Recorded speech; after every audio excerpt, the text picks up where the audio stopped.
For someone who don't give two shits about politics, I sure loves to make these kinds of videos, don't I?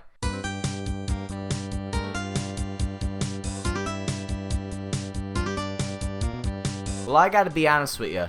This video is getting published for two reasons. First of all, the government's removing the world history classes after next year, so this video is still gonna be around for us Newfies when all the other shit goes downhill. The second reason is I think I got a bit of an untapped audience up in Vietnam, so I'm looking to expand. So if I gets the Vietnam boys on me side, that's a pretty sick old bonus, to be honest. But anyways, I hope you're ready to hear about some more boring shit that started more than 50 years ago, cause that's exactly what we're going to be talking about today. Now obviously the Republic of Newfoundland has had some great history with Vietnam. I'm full of shit, but keep listening. If I has their back for all the ass they kicked during the war, they'll have our back when we leaves Canada. Now we're not going to go through all that war shit since fuck that, but I bet having one extra ally wouldn't hurt too bad, bah. Plus we could show them how to actually cook some fucking fish, since from what I hears they might be good fighters and all, but their fish apparently tastes like the fucking biohazard. Anyways, enough with me nonsense, let's start talking about the actual war.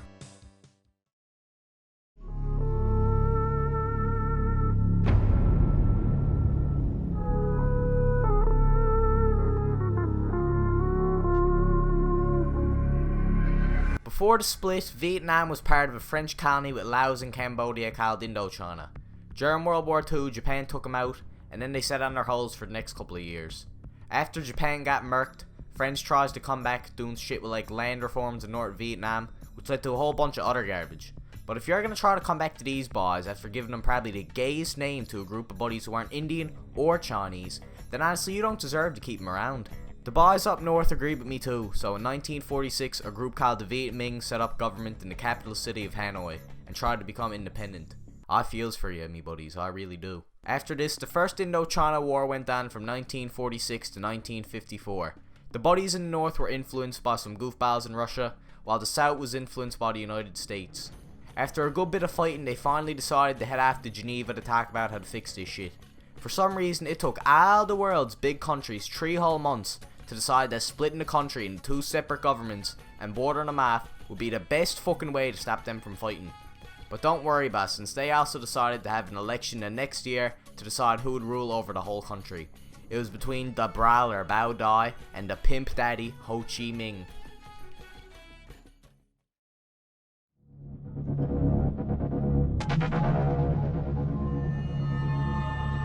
Now the boys up in Geneva must have been pretty busy fingering Newfoundland's arsehole at this time, since the goofballs forgot all about this fucking election they planned a year earlier. So the split between North and South Vietnam was permanent. Fucking deadly, bah. Now right before we start talking about the war, I'm going to tell you a bit about the governments of both Vietnams around this time. They both had populations at around 16 million, and they made most of their money off of the farming, but that's where shit gets complicated. South Vietnam's leader was a buddy by the name of Alright, I'm not gonna fucking pronounce that, because if I pronounce that first part wrong, it'll sound like something pretty fucking bad. So we're just gonna call him Ding Ding. Not fooling around, he was a junk leader. He might have been a good old Catholic boy, but he didn't treat his people the best for some reason. With the North, Ho Chi Minh knew what he was at, that's all I'm saying. He was smart, he treated people deadly, and he actually sent some Viet Minh boys down south to help him out with the farms. So before the war, the North government was way better. Another thing I gotta say is that lots of people thinks that Vietnam fought for either Russia or China, but honestly that's all fucking bullshit. They just wanted independence. So if everyone else just fucked off out of the war, things probably wouldn't have ended up nearly as brutal as they ended up being.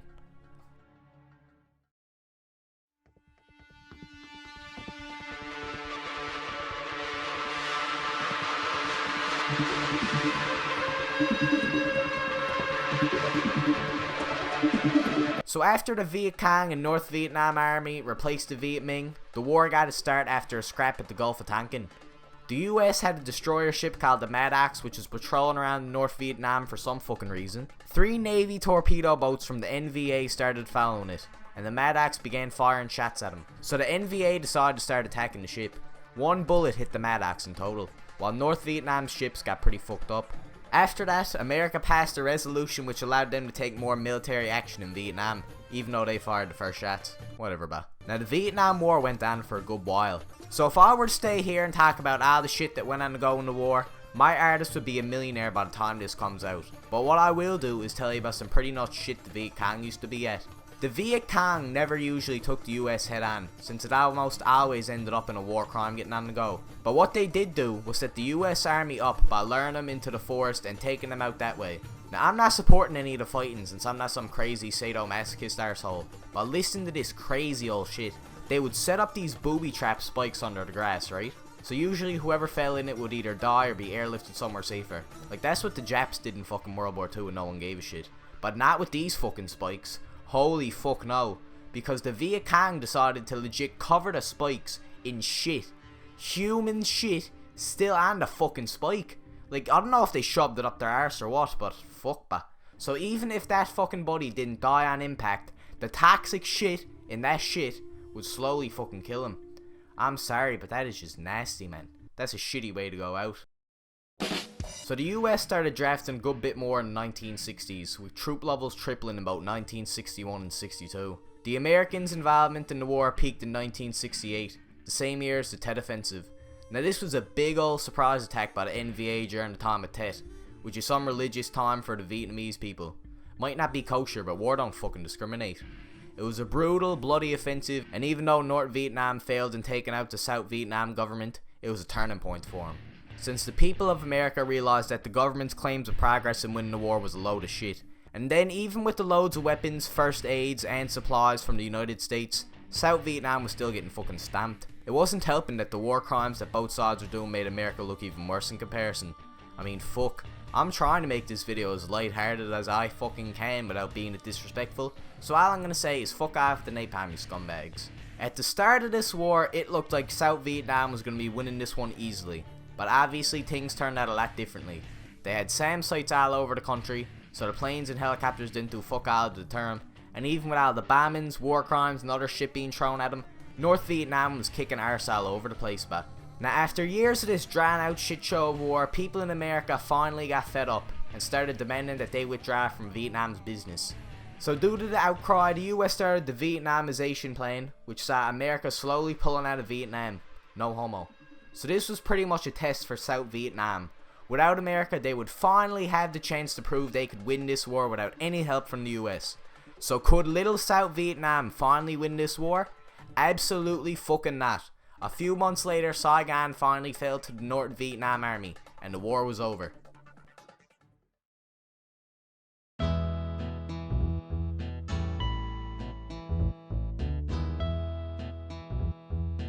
Now after this war, Vietnam was agreed to have made America look like a pencil whipped bitch.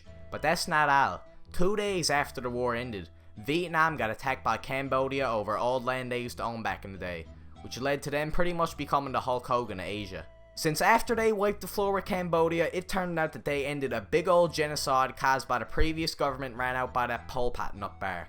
During the war, China tried to fuck up Vietnam too, since Vietnam took the side of Russia instead of the People's Republic of Cunts. But they got embarrassed by the Vietnamese militia fighting them off in the countryside. So if there's one thing to take from this, it's that Vietnam is not to be fucked around with. To end off, I gotta say that with all the weird communist stuff that went down the last fucking millennium or so, Vietnam is the best government out of all the ones there were. You can still eat whatever you wants there, work however you wants to work, and you can pretty much do all the same shit you could in America. It's not perfect, but it's better than whatever the fuck China got on the go, so I'll take that. But according to the Guardian, they're all corrupt. Can't win with the fucking media, boys. They'll hate you till the sun burns out. Anyways, that's gonna do it for today's video. I hope you enjoyed what I had to say, and if you love the art, make sure to check out Little Fish 101 on DeviantArt, since she's been making deadly art for a good while now. She's from Vietnam too, so that'll give the audience a good boost. Not gonna lie. Remember that this video isn't meant to be the most accurate or intelligent version of the Vietnam War. It's just me explaining off of whatever I looked into. So if you wants to really learn about this shit, crack open a fucking book, you nerd. This has been your man Leaf Carlo, and I'll see you on the right side of the rock. Have a good one.